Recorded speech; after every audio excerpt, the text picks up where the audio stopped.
Good evening students.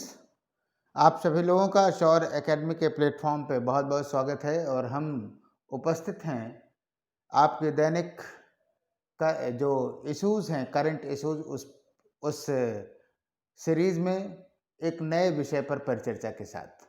आज का विषय है सिगरेट एवं बीड़ी की ठूंठ, राइट।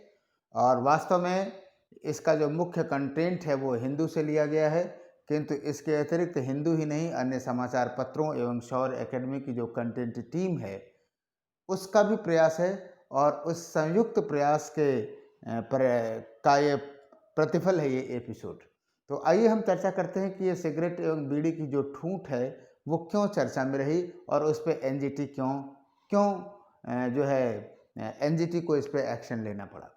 वास्तव में जब इस ठूंठ की बात याद आती है तो आप लोगों के बचपन की बदमाशियां भी याद आ गई होंगी और मुझे तो गांधी जी की माई एक्सपीरियंस विद ट्रुथ याद आ गई कि जिसमें उन्होंने लिखा है कि किस तरह से उनके दादाजी के बीड़ी पीने के बाद गांधी जी भी ट्राई कर मारते थे इस ठूठ को लेकर के, राइट। फिलहाल आज के इस एपिसोड में हमने एक और भी थोड़ा सा गुणात्मक सुधार किया है और वो ये कि इस टॉपिक से संबंधित प्रीलिम्स और मेंस में सवाल कैसे पूछे जा सकते हैं उस पर भी चर्चा किया है, राइट। तो आप लोगों को इसका उत्तर देना होगा और जानना होगा और ये विशेष रूप से उल्लेखनीय इसलिए है क्योंकि आप जानते हैं कि कई बार यूपीएससी और यूपीपीएससी के जो क्या कहते हैं कि क्वेश्चंस होते हैं 30 से 40% करंट इश्यूज पर ही होते हैं, है ना। तो आइए हम लोग चर्चा की शुरुआत करते हैं। आपको बताऊं कि एक एनजीओ है डॉक्टर्स फॉर यू, नाम याद रखिएगा। डॉक्टर्स फॉर यू का ये पिटीशन था कि वास्तव में ये जो बर्ड्स हैं ये पर्यावरण को नुकसान पहुंचा रहे हैं और इसी आधार पर जो है क्या कहते हैं कि ये मामला उभरा डॉक्टर्स फॉर यू एनजीओ के वजह से। और वास्तव में केंद्रीय प्रदूषण नियंत्रण बोर्ड ये संस्था है, central pollution control board, CPCB के बारे में आपको जानना चाहिए। मैं बार बार कहता हूँ कि रिसेंट जो मुद्दे हैं उन मुद्दों से संबंधित अगर कोई संस्था है, कोई फैक्ट है तो उस फैक्ट के संदर्भ में आपको जरूर जानना चाहिए।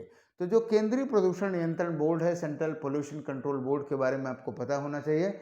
और वास्तव में इसने एक रिपोर्ट दी और ग्रीन ट्रिब्यूनल को दी और वास्तव में बताया कि जो सिगरेट और बीड़ी की जो ठूंठ है वो पर्यावरण के लिए नुकसानदायक है और उसी आधार पर एनजीटी ने सरकारों को ये 3 माह का समय दिया कि वो इस संदर्भ में उसके निस्तारण के संदर्भ में सही दिशा निर्देश दें।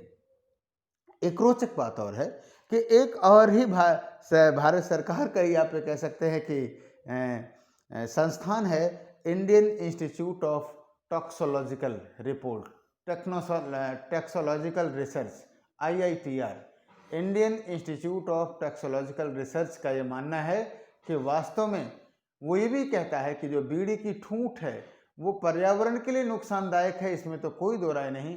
लेकिन जो सुप्रीम कोर्ट ने जो रसायनों की सांद्रता अनुमोदित की है उसके अंतर्गत, हाँ ये उसके अंतर्गत है और मनुष्य एवं पर्यावरण के लिए अधिक हानिकारक नहीं है।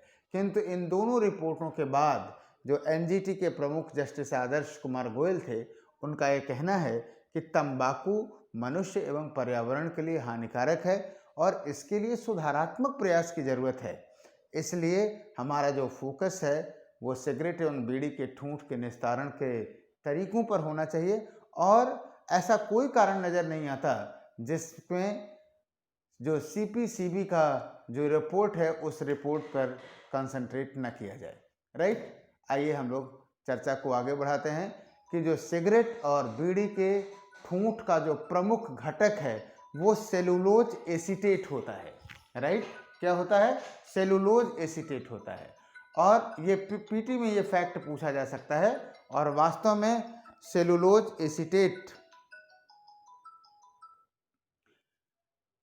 का डिग्रेडेशन जल्दी नहीं होता, राइट। क्लियर है? अब आपको बताऊं कि नेक्स्ट बिंदु को ले देखते हैं कि क्या निदान हो सकता है? वास्तव में अगर आप देखें तो इसका निदान ये हो सकता है कि इस बीड़ी और ठूठ को क्या किया जाए, रिसाइकिल दिया जाए। क्लियर है? और ये फैक्ट हमने आपको बता ही दिया कि एनजीओ जो है वो डॉक्टर्स फॉर यू की याचिका पर दिया गया है। यहीं से हमने चर्चा की शुरुआत ही की थी। आइए नेक्स्ट बिंदु पर देखते हैं कि राष्ट्रीय हरित प्राधिकरण अधिनियम 2010 द्वारा एनजीटी का गठन हुआ और इसका जो उद्देश्य था वो ये था कि पर्यावरण से संबंधित कानूनी अधिकारों का प्रवर्तन किया जाए, व्यक्तियों और संपत्ति के नुकसान के लिए सहायता और क्षतिपूर्ति संबंधी नियम बनाया जाए, राइट। और एनजीटी की जो मुख्य बैठक है वो दिल्ली में है और इसके बाद जो है भोपाल, कोलकाता, पुणे और चेन्नई में है। ये पीटी का फैक्ट भी आपसे उठा करके पूछा जा सकता है। एक और रोचक बात यहाँ उभर करके आएगी सामने कि एनजीटी नैसर्गिक न्याय के आधार पर निर्णय लेता है। कहने का मतलब ये है कि कई बार न्यायिक जो प्रक्रियाएं हैं वो इतनी जटिल हो जाती हैं कि समय बहुत लगता है, और जबकि नैसर्गिक न्याय क्या कहता है कि नैसर्गिक न्याय उन प्रक्रियाओं पर विशेष ध्यान नहीं देता है, बल्कि ये ध्यान देता है कि क्या सही है और क्या गलत है, और तत्कालिक निर्णय देता है वो, राइट। तो आपको बताऊं कि एनजीटी जो है वो एक बार फिर चर्चा में है और इसलिए इसके पॉइंट और इसके कार्यप्रणाली पे आपको विशेष नज़र रखने की आवश्यकता है। एक बात और भी बता दूं कि जो एनजीटी है वो पर्यावरण से संबंधित 7 कानूनों के तहत नागरिक मामलों की सुनवाई कर सकती है। कौन कौन से हैं, अभी इन 7 को जानने की जरूरत है। जल प्रदूषण निवारण और नियंत्रण अधिनियम 1974, जल प्रदूषण निवारण उपकर अधिनियम 1977, वन संरक्षण अधिनियम 1980, वायु प्रदूषण निवारण अधिनियम 1981, पर्यावरण संरक्षण अधिनियम 1986, ये तो कई बार पूछा गया है, पर्यावरण संरक्षण अधिनियम 1986, जैव विविधता अधिनियम 2002, राइट। और आपको बता दूं कि इस एनजीटी के निर्णयों के विरुद्ध उच्चतम न्यायालय में 90 दिनों के भीतर अपील की जा सकती है, राइट। आइए आगे देखते हैं। हमने आपको 2 सवाल यहाँ पे एक सवाल दिया हुआ है प्रीलिम्स का, एक मॉडल की तरह से, कि आप समझ सकें कि कैसे सवाल पूछा जा सकता है। 2 बोर्ड है, आप अपने पास लगाइएगा और इसका आंसर आप लोग प्रतिक्रिया में दीजिएगा और जानने का प्रयास करिएगा कि एनजीटी सीपीसीबी से कैसे अलग है, राइट। एनजीटी एक अधिनियम द्वारा स्थापित किया गया है, जबकि सीपीसीबी सरकार के एक कार्यकारी आदेश के द्वारा बनाया गया है।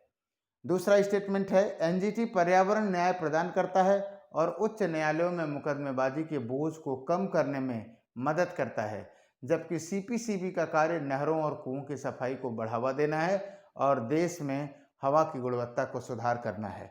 ये 2 स्टेटमेंट में से आपको ऑप्शन दिया हुआ है, केवल एक सही, केवल 2 सही, दोनों सही, दोनों गलत, राइट। तो आपकी प्रतिक्रियाओं का जो है इंतजार रहेगा और आप लोग ऐसे सवालों को आप देखिएगा, यूपीएससी जो है वो इस तरह के प्रश्नों को उठा करके पूछता है। अब आइए हम लोग चर्चा करते हैं इसके मुख्य परीक्षा पे सवाल कैसे हो सकते हैं।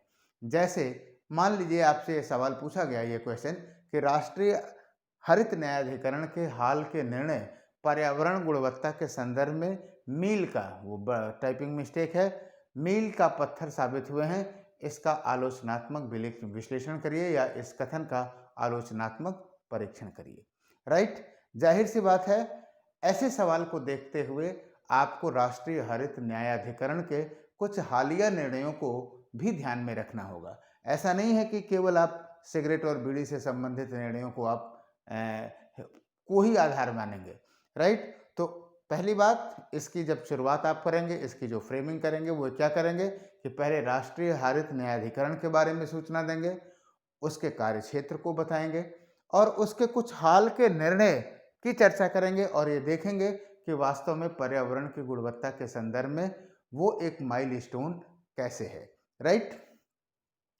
अब आलोचनात्मक विश्लेषण का क्या संदर्भ है? आलोचनात्मक विश्लेषण का मतलब यहाँ पे ये है कि एक सकारात्मक पक्ष तो सभी लोग देख रहे हैं, क्या इस निर्णयों का कोई और भी पक्ष है, मानवीय पहलू है, उन पहलुओं को भी आपको यहाँ पर चर्चा करना चाहिए, राइट। तो बहुत बहुत धन्यवाद। कल हम लोग मिलते हैं फिर एक नए मुद्दे के साथ। Okay, thank you.